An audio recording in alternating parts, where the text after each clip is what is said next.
Assalamualaikum warahmatullahi wabarakatuh. Berjumpa lagi dengan saya Rifan Adon Hakim untuk mendengarkan kisah-kisah atau pengalaman-pengalaman yang ada di dunia. Hal-hal yang dulunya tabu tak layak diperbincangkan, sekarang saya akan mencoba untuk memperbincangkannya. Pengalaman-pengalaman tersebut akan kita kuak selengkap-lengkapnya guna menjadi pengetahuan bagi kita semua, dan inilah di channel Rifan Adon Hakim.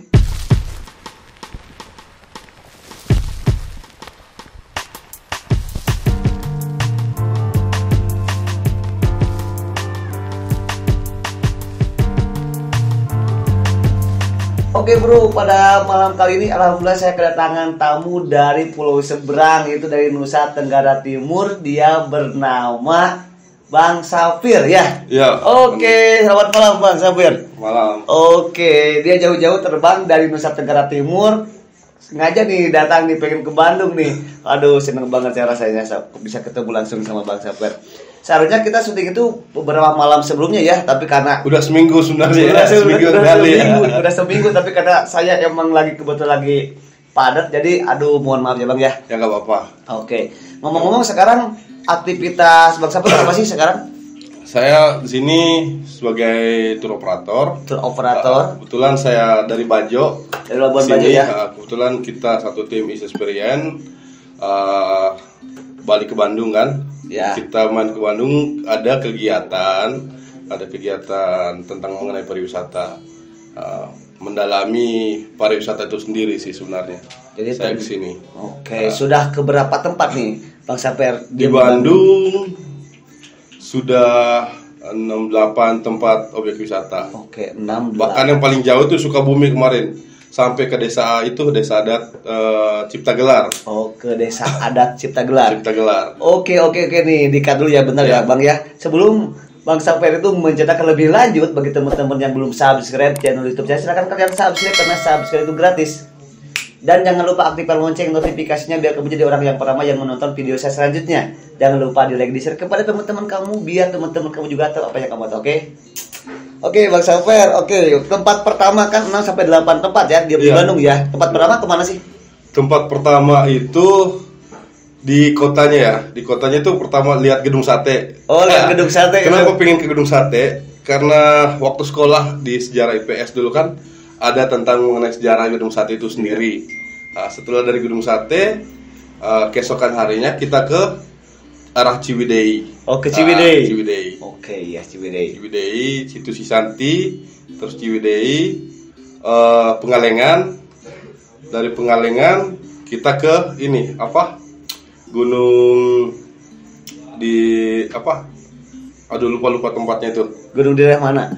Di dekat sini di Manglayang bukan? Di Majalaya. Di Majalaya. Kamojang. Arah Kamojang ke sana. Arah ke Garut. Oke, jadi Bang Safir itu ke daerah gunung mana ini? Ke Gunung Puntang ternyata. Gunung Puntang, kaki Gunung Puntang. Tadi kan aja daerah deket sini. Kirain Kamojang gitu atau Karanggantungan sana ke Puntang gitu. Iya. Itu ngecamp atau apa? Atau hanya sekedar jalan-jalan? Ngecamp juga. Itu selama 2 hari perjalanan kita. Pindah-pindah tempat sih sebenarnya dari Gunung Puntang, terus kita balik lagi ke ini Pengalengan. Pengalengan. Sebenarnya sih namanya Pangalengan. Pangalengan. Iya. Pengalengan. Terus kita camping di sana, bermalam di sana, terus balik ke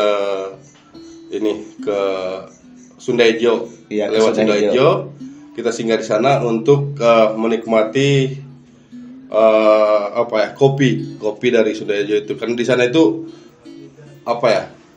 gudangnya kopi sih sebenarnya di Sundaejo itu. Iya. Kita mau coba-coba kopi di sana dulu karena ada berbagai daerah kan kopinya di sana. Apa yang sudah dapat diambil gitu oleh seorang Bang Safir setelah Bang Safir keliling-keliling Bandung? Yang pertama dari pertanian sih. Dari pertanian kan di sini kan kebanyakan agrowisata ya. Iya, agrowisata. Pariwisatanya agrowisata dan memang wisata alam itu sendiri juga mengenai air panas juga yang ada di Ciwidey. Iya. Terus pertaniannya itu daun teh. Waduh, ternyata luas sekali. Itu saya nggak bisa hitung berapa ratus hektar itu daun tehnya itu. Oke. Itu sih yang saya harus bekal untuk bawa pulang. Soalnya kalau di sana kita kan untuk agrowisatanya belum mulai apa-apa lah. Belum mulai. Paling jauh kemana nih? Di Bandung. Bukan di Bandung. Ke Jawa Barat nih. Di Jawa Barat paling jauhnya itu ke Sukabumi. Ke Sukabumi. Desa adat Cipta Gelar. Yang desa. Di sana betul-betul mistis juga masuknya. Mistis. Iya. Emang apa yang Bang Samper rasakan gitu? Itu suatu hal yang baru ya. Desa yang dimana itu berpindah-pindah semakin. Misalkan kalau ada orang yang ini, dia pasti masuk ke dalam hutan lagi. Tidak ada listrik. Iya. Tapi pintarnya mereka nggak mau terima dari PLN, tapi mereka mengadakan listrik sendiri dari sumber alam itu sendiri. Air atau apa? Dari air. Oh, jadi pembangkit listrik tenaga air. Wah, keren sekali. Hal mistisnya apa? Hal mistisnya kita ke sana itu pas tepat malam ya, malam hari kita tiba sebelum masuk ke Cipta Gelar. Di situ kan kita harus minta. Jadi ketika setelah kan Bang Samper itu kita kan hutan tersebut emang masih memiliki ada binatang-binatang buas seperti seperti ada harimau dan lain sebagainya. Memangnya Bang Samper ketika datang ke sana macan tutul apa segala macam di sana itu. Gak takut ketika mendengar? Takut lah Bang. Binatang buas kan. Ya. Kalau kita komodo di sana kan di Bajo komodonya masih ada ini ya. Ada pawangnya. Kalau macan tutul kayak gini nggak tahu datang dari mana, kita nggak tahu, apalagi tengah hutan malam-malam kayak gitu. Itu berapa orang ketika kita jalan itu 6 orang. 6 orang ya, itu. 6 orang. Kenapa sih harus malam-malam? Iya, malam-malam. Kenapa sih harus malam-malam ke siang-siang? Memang berangkatnya siang dari Bandung, berangkat sore, tiba di Sukabumi malam, kita nginap di Sukabumi, terus paginya kita berangkat lagi menuju ke Cipta Gelarnya. Kebetulan ada trouble di perjalanan, makanya kita tiba masuk di kampung Cipta Gelarnya malam. Kita nggak sampai langsung juga, mampir dulu, nginap lagi sebelum pintu masuk desanya itu. Oke, kalau saya nanya nih, enakan di Bajo atau di Bandung? Kalau soal suasana ya, kota ya, serba ada sih di Bandung gitu kan. Pingin juga sih di sini terus. Cuman kalau di Bajo menjadi hal pekerjaan kita juga. Hal pekerjaan saya di daerah saya juga. Itu yang saya selama profesi kan sebagai guide juga ya. Oke, di Labuan Bajo sempat gak mengalami hal-hal yang suka atau dukanya ketika menerima tamu? Waduh, banyak sekali Bang. Oke, kalau sukanya apa sukanya? Sukanya itu pas terima duit ya kan. Betul. Kalau dukanya apa dukanya? Waduh, dukanya itu kan pasti dari persiapan kita ya. Persiapan kita sebelum tamunya datang itu persiapan kita dari tim Experience. Sebelum 1 minggu tamu datang itu kita sudah siapkan matang-matang semua. Itu sudah ada briefing dulu, ada meeting dulu berarti ya. Persiapan logistik untuk ini kan, untuk misalkan tamu grup ini. Iya. Persiapkan semua memang itu. Apa saja kebutuhan tamu kita layani. Permintaan semua itu kita layani. Yang kedua, komplain. Oh, banyak juga ada. Banyak sekali komplain. Itu biasanya kalau komplain tuh mengenai hal apa sih biasanya? Banyak aja Mas. Seperti apa? Kalau soal makanan mungkin. Iya, makanan pasti. Maka juga suka ada yang komplain. Pasti ada yang komplain. Terus minuman tidak sesuai selera mereka kan. Padahal permintaan menunya seperti itu. Ya nggak tahu ya, namanya situasi seseorang itu di saat seperti itu pasti berubah-ubah. Kita nggak bisa tentukan bahwa ini orang seperti ini terus besok. Tidak. Atau mungkin pernah nggak Bang Samper ketika lagi melaju gitu tiba-tiba badai gitu? Waduh. 2 bulan kemarin kebetulan saya juga bawa tamu. Di samping saya ada kapal lagi badai kan, lagi istilahnya kita di sana itu lagi musim tenggara ya. Iya. Musim angin. Hujan angin. Itu gelombang untuk mau masuk Selat Padar. Kita jalan dari Pulau Kambing menuju ke Pulau Padar itu jam 11 malam. Sudah gelombang parah.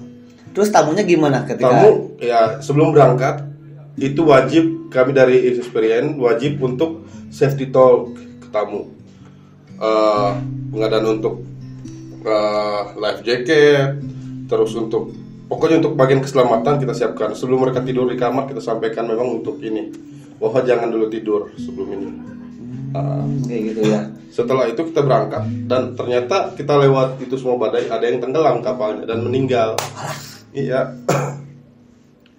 Panik kan. Jadi ada yang seperti itu juga. Ada yang seperti itu. Kapal-kapal yang lain. Kapal-kapal yang lain.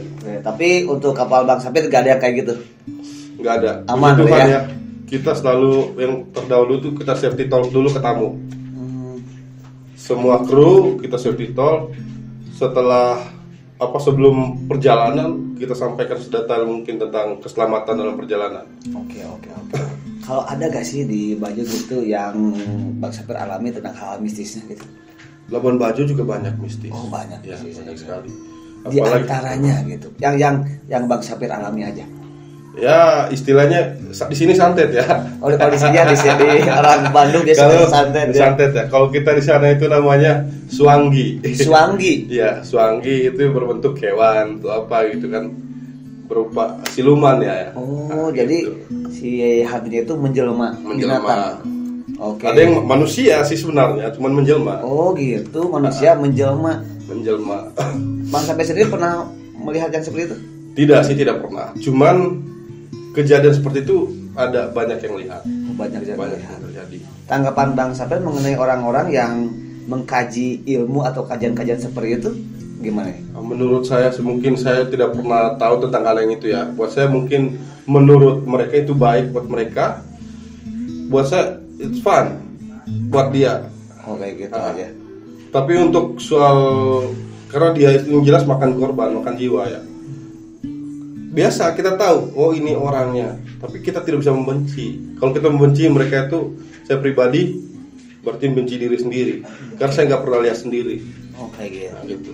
Biasanya kenapa sih orang-orang itu harus mengkaji ilmu yang kayak gitu? Apa sih tujuannya? Ya nggak tahu ya. Yang saya dengar atau yang saya tahu dari masyarakat, mereka bilang mau umur panjang, mau apa segala macam, kayak gitu. Oke. Bang Sapir, kira-kira Bang Sapir itu udah berapa tahun sih berprofesi sebagai operator tour, atau guide tour itu udah berapa lama itu?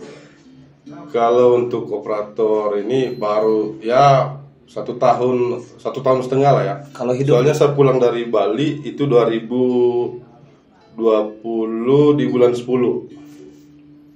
gitu. Pas pulang saya ikut ini freelance aja lah ya, freelance mau kerja apa aja dulu gitu. Terus terjun ke dunia pariwisata karena daerah sendiri kan. Tanggapan Bang Sapir mengenai dunia pariwisata gimana sih? Nyaman atau gimana gitu? Kesan-kesannya? Kesan saya di dunia pariwisata itu kerja kelihatan gak kerja. Iya, karena jalan-jalan terus. Orang bilang, waduh, ini orang kok kerjanya jalan-jalan. Emang itu profesinya, kerjanya tukang jalan. Kadang jalan gak dibayar. Pernah kayak gitu? Iya. Kita contohnya kalau teman-teman yang pada jadi tour guide atau apa segala macam kan, kalau naik pinisi aja 3 sampai 6 juta per pax. Bayangkan kalau kita naik pinisi pakai bayar. Ini kan tamu sendiri bayar, kita jalan. Iya. Oke, ada pesan-pesan gak buat teman-teman Bang Sapir yang sekarang posisinya lagi di Bajo? Siap. Yang pertama, selalu banyak belajar dari luar, simbangi, cocoki apa yang sesuai kebutuhan kita di sana. Jangan kebiasaan kita di sana itu sesuai keinginan kita. Oh, ini kami di sini. Ternyata yang saya lihat kemarin di sini bahwa dari kota besar kan segala sesuatu itu pasti ada ya. Pas tamunya ke sana, pingin ini itu nggak ada. Ditanya, adakah yang seperti ini? Jawabnya nggak ada. Itu karena tidak ada prepare sebelumnya. Tidak prepare ya? Ya, betul. Oh, harus always prepare. Harus selalu prepare ya? Ya, prepare. Makasih ya Bang Saper. Siap. Udah mampir ke sini. Thank you Bang. Thank you so much. Terima kasih ya. banyak. Sama-sama pokoknya. Aduh. Saya juga bangga sekali di sini. Saya senang ada tamu jauh-jauh datang dari. Ya nanti kan mampir ke Labuan Bajo kan Bang. Harus wajib siap. itu. Oke siap. Thank you so much ya bagi teman-teman juga yang memiliki suatu kisah atau pengalaman yang menarik, jangan suka-suka hubungi Instagram saya di bawah ini. Dan juga follow Instagram Experience gitu ya. Is Experience. Oke, thank you so much. Tetap jaga kesehatan. Salam dari dunia pariwisata. Assalamualaikum warahmatullahi wabarakatuh.